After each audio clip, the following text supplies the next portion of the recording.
आज हम बात करने वाले हैं भारत के एक बहुत ही जरूरी कानून के बारे में। एक ऐसा कानून जो हमारे समाज की सबसे गहरी जिम्मेदारी यानी हमारे बच्चों की सुरक्षा से जुड़ा है।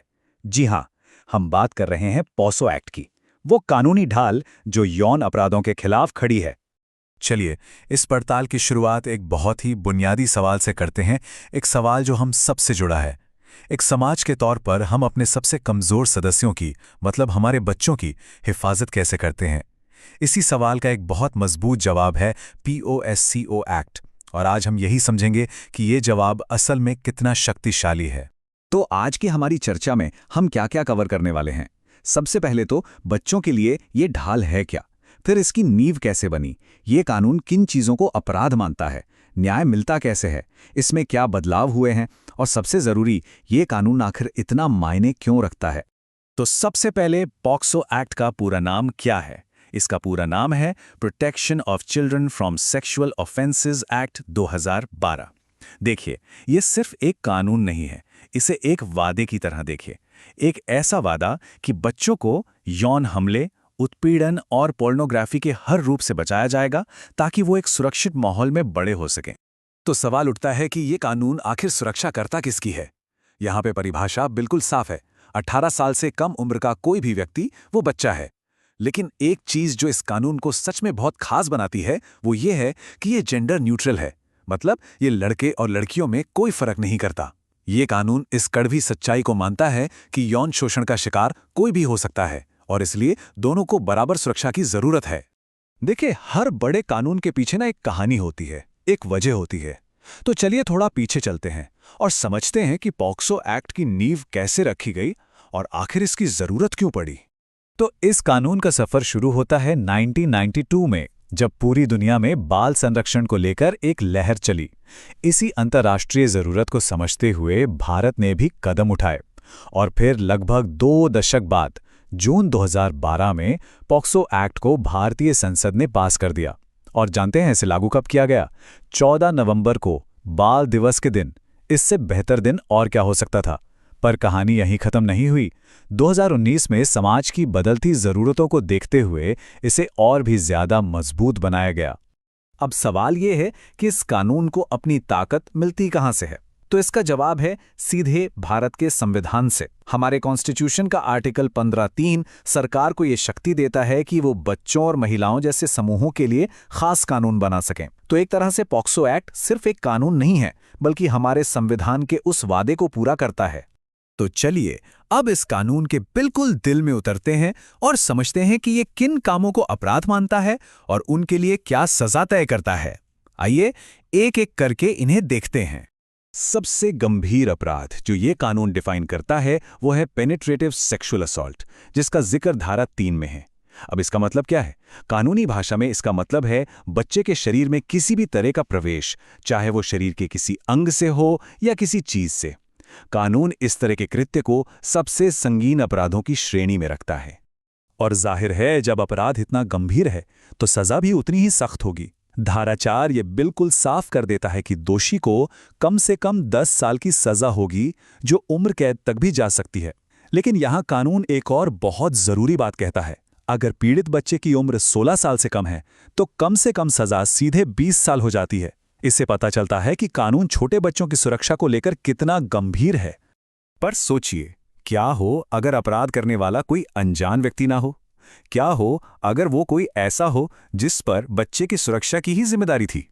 कानून इसे एग्रेवेटेड यानी और भी ज्यादा संगीन अपराध मानता है। मतलब जब कोई पुलिस वाला, कोई टीचर, डॉक्टर या कोई रिश्तेदार भरोसे की इस दीवार को ही तोड़ दे, तो ये सिर्फ एक अपराध नहीं, ये भरोसे का कत्ल होता है। और कानून भी इसे ऐसे ही देखता है। और इस भरोसे को तोड़ने की सजा और भी ज्यादा सख्त है। धारा 6 के मुताबिक दोषी को कम से कम 20 साल की जेल, जो उम्र कैद तक जा सकती है, और कुछ मामलों में मौत की सजा का भी प्रावधान है। ये समाज के लिए एक सीधा और साफ संदेश है, बच्चों के भरोसे से खिलवाड़ बर्दाश्त नहीं किया जाएगा। अगला अपराध है यौन हमला, जिसके बारे में धारा 7 में बताया गया है। अब यहाँ जो मेन फर्क है वो है प्रवेश का। इसमें यौन इरादे से बच्चे के निजी अंगों को छूना शामिल है, लेकिन किसी भी तरह का शारीरिक प्रवेश नहीं होता। कानून इन दोनों अपराधों में बहुत साफ अंतर रखता है। और इस अपराध के लिए धारा 8 के तहत 3 से 5 साल की कैद और साथ में जुर्माने की सजा है। तो ठीक है, हमने ये तो समझ लिया कि कानून की किताबों में क्या लिखा है, पर असल जिंदगी में जब किसी बच्चे के साथ कुछ गलत होता है तो न्याय की प्रक्रिया शुरू कैसे होती है। चलिए अब देखते हैं कि ये कानून जमीन पर काम कैसे करता है। और यहीं पर यह कानून एक बहुत ही क्रांतिकारी कदम उठाता है, वो है अनिवार्य रिपोर्टिंग। धारा 19 साफ कहता है कि अगर आपको ऐसे किसी भी अपराध के बारे में पता चलता है तो चुप रहना कोई ऑप्शन नहीं है, आपको इसकी खबर देनी ही होगी।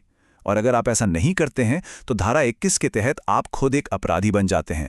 मतलब ये कानून सिर्फ सरकार या पुलिस की नहीं बल्कि हम सबकी जिम्मेदारी तय करता है।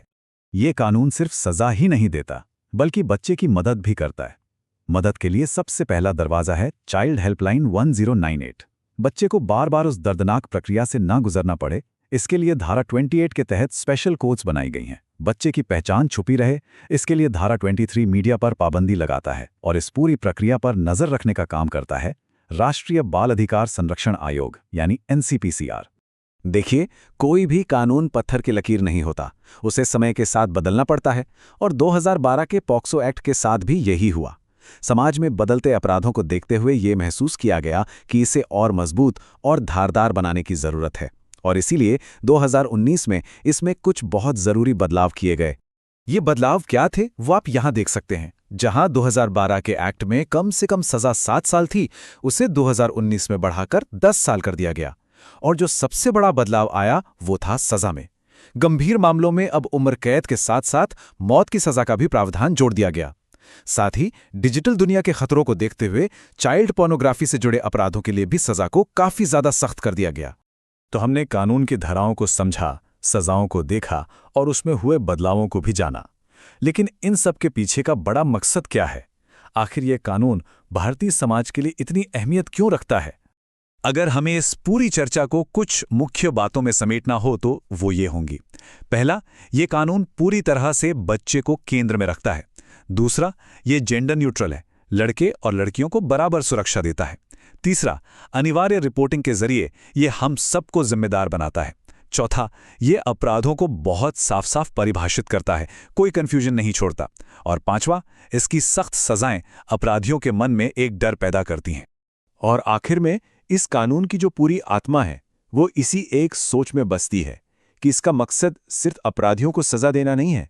इसका असली मकसद है एक ऐसा समाज बनाना जहां हर बच्चे का बचपन महफूज हो और वो बिना किसी डर के खुशी से बड़ा हो सके। तो हम इस चर्चा को यहीं खत्म करते हैं, पर एक सवाल के साथ कि एक समाज का अपने बच्चों के प्रति क्या फर्ज है।